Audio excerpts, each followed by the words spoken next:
জুলাই বিপ্লবের চেতনাকে আমরা ধারণ করি, পোষণ করি।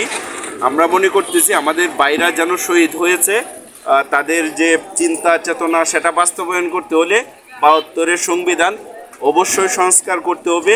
যার ফলে আজকে আমরা গৌরীপুর উপজেলায় আমরা ছাত্র জনতা মিলে লিফলেট কর্মসূচি হাতে নিয়েছি।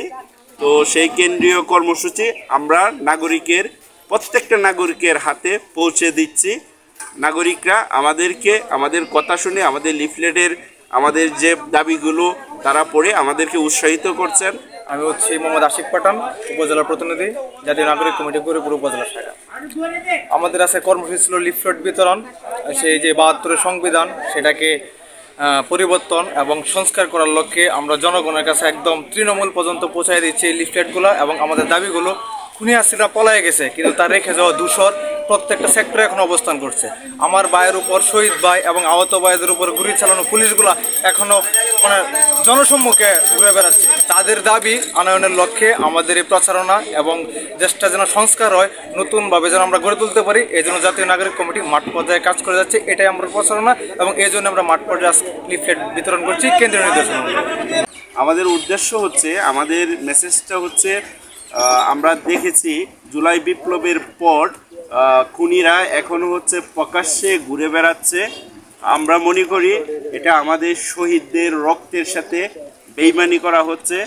যে বা যারাই খুনিদেরকে এখনো দিনের আলোতে বা রাতের অন্ধকারে তাদেরকে পৃষ্ঠপোষকতা দিচ্ছে, আমরা তাদের কাছে পরিষ্কার মেসেজ দিতে চাই, এই রাষ্ট্রে যারা খুনি তাদেরকে অবশ্যই আইনের আওতায় দিতে হবে।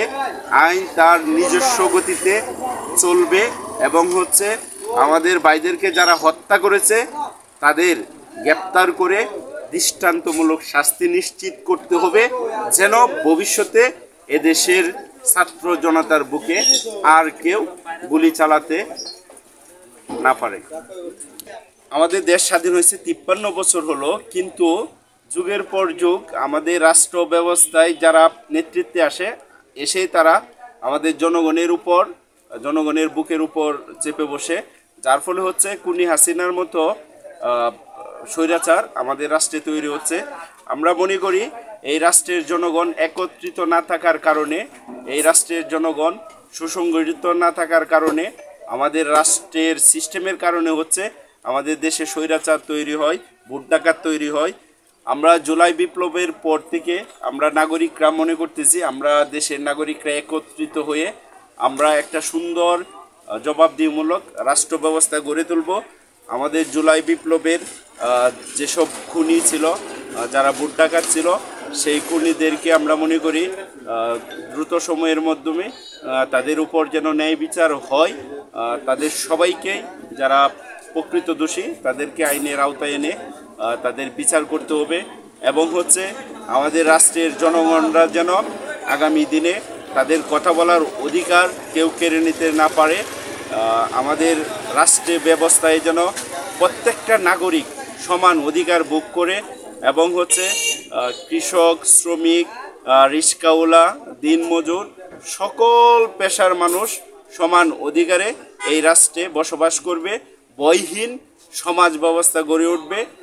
আমাদের রাষ্ট্রে যারা নেতৃত্বে থাকবে তারা এই রাষ্ট্রের কৃষকদের কথা চিন্তা করবে, এই রাষ্ট্রের একদম প্রত্যন্ত অঞ্চলে যারা ব্যবসা বাণিজ্য করে তাদের কথা চিন্তা করবে। আমরা তেমন একটাই রাষ্ট্র ব্যবস্থা আগামী দিনে গড়ে তোলার জন্য আজকে জাতীয় নাগরিকদেরকে আহ্বান জানাবো, আসুন আমরা সবাই মিলে আমাদের সন্তানদের জন্য, আমাদের ভবিষ্যৎ প্রজন্মের জন্য আমরা এবং আমাদের ভাইয়েরা যে চেতনা নিয়ে জুলাই বিপ্লবে জীবন দিয়েছে, আহত হয়েছেন, তাদের সেই বিপ্লবী চেতনা যেন আমরা কাজের মাধ্যমে, বাস্তবায়নের মাধ্যমে আগামী দিনে আমাদের ভাইয়েরা জীবিত থাকে আমাদের হৃদয়ে। তো সকলকে আহ্বান জানাবো, আসুন জাতীয় নাগরিক কমিটিতে আমাদের সাথে আসলে বুঝতে পারবেন আমরা আসলে সত্যিকার অর্থে কী ধরনের একটা রাষ্ট্র ব্যবস্থা চাচ্ছি।